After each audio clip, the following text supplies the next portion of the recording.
Представи си следното. Всички около теб говорят за бизнес. Започни нещо свое. Бъди шеф на себе си. Излез от системата. И звучи перфектно. Но ето истината. Бизнесът не е за всеки. Казвам се Митко и това е каналът Митко инвестира. И прекарвам прекалено много време в мислене за пари, доходи и реалността за тях.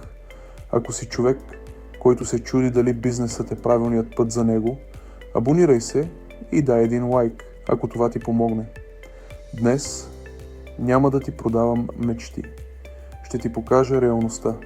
И тя е малко по-различна от това, което виждаш в интернет. Хората виждат резултатите. Не виждат процеса.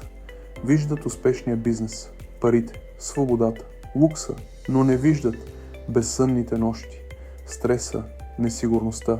И това е първата грешка. При работа за заплата знаеш какво ще стане утре.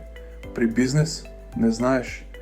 Един месец може да изкараш 5000 евро. Следващия – 0. И това не е изключение.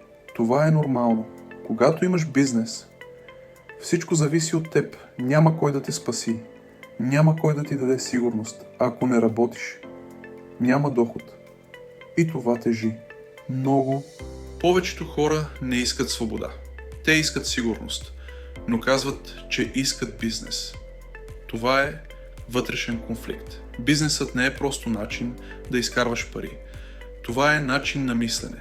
Трябва да можеш да поемаш риск, да взимаш решения, да се проваляш и да продължаваш. А повечето хора не искат това. Има хора, които са създадени за бизнес. Има хора, които не са. И това е напълно нормално.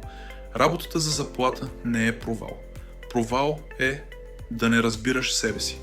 Добре, значи не трябва да правя бизнес? Не, това не е въпроса. Въпросът е, готов ли си за това, което идва с него? Бизнесът е като фитнес. Всички искат резултати, но малко хора искат да минат през болката. Бизнесът не е за всеки, но и не трябва да бъде, защото ако беше, нямаше да има разлика. Ако това видео ти даде яснота, значи сме свършили добра работа тук, в Митко инвестира. Абонирай се, защото тук не продаваме мечти, говорим за реалност. И ако искаш да разбереш как да играеш играта по-добре, остани с нас, ще стане още по-интересно.